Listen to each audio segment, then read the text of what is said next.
S തിരുവല്ലാമലയിലെ Christ new life സ്കൂളിൽ 3ാം ക്ലാസ്സിൽ പഠിക്കുന്നു. മാന്യശാസന വന്ദനം. ബഹുമാനപ്പെട്ട അധ്യാപകരെ, പ്രിയ കൂട്ടുകാരെ, എൻ്റെ നാടിനെ കുറിച്ചുള്ള ഒരു കൊച്ചു പ്രസംഗമാണ് ഇന്ന് ഞാനിവിടെ അവതരിപ്പിക്കുന്നത്. മലരണിക്കാടുകൾ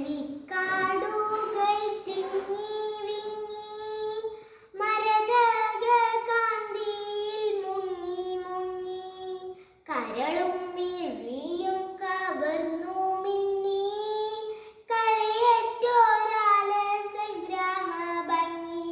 അതെ, ചങ്ങമ്പുഴ കവിത പോലെ പ്രകൃതി സുന്ദരിയായ നാട്.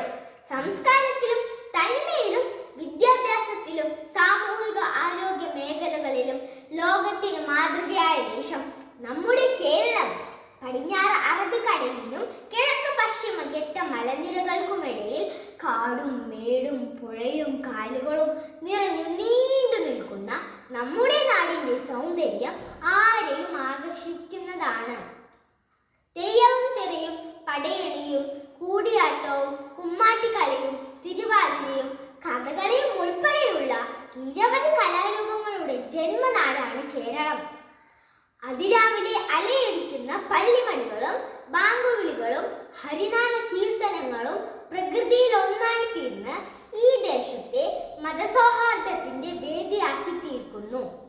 വിഷുവും റംസാനും ക്രിസ്മസും നാം അതിലില്ലാതെ ആഘോഷിക്കുന്നു. പ്രളയത്തിലും മഹാമാരികളിലും പ്രകൃതിക്ഷോഭങ്ങളിലും നാം ഒരുമയോടെ കൈകോർത്ത് ലോകത്തിന് മാതൃകയായി. നമുക്ക് അഭിമാനിക്കാവുന്ന ഒത്തിരി കാര്യങ്ങളുണ്ട്. പക്ഷേ നമ്മുടെ നാട്ടിൽ വളർന്നുകൊണ്ടിരിക്കുന്ന ചില അരുതായ്മകൾ കണ്ടില്ലെന്ന് നടിക്കാനാവില്ല. ചിരകാലമായി നാം കാത്തുസൂക്ഷിച്ച മതസൗഹാർദ്ദത്തിന് ഉലച്ചിൽ തട്ടുന്നു. മദ്യവും മയക്കുമരുന്നും മാലിന്യ കൂമ്പാരങ്ങളും നാടിന് ശാപമാകുന്നു. അഴിമതിയും അക്രമവും അനീതിയും സാമൂഹിക തിന്മകളും നിറയുന്ന ഒരു നാട് എങ്ങനെ ദൈവത്തിന്റെ സ്വന്തം നാടാകും? അവയിൽ നിന്ന് മുക്തരാകാൻ നമുക്ക് കഴിയണം. അഗതികളെയും ദരിദ്രരെയും പരിഗണിക്കുന്ന നാട്, സ്ത്രീകൾക്ക് ആദരവും സ്വാതന്ത്ര്യവും ലഭിക്കുന്ന നാട്, കുട്ടികൾക്കും യുവജനങ്ങൾക്കും വളർന്നു വികസിക്കാൻ ഇടമൊരുക്കുന്ന നാട്, പെറ്റമ്മയെയും പിറന്ന നാടിനെയും സ്നേഹിക്കുന്നവരുടെ നാട്. അതാവണം നമ്മുടെ സ്വപ്നം. അതിനായി നമുക്ക് ഒരുമിച്ച് കൈകോർക്കാം.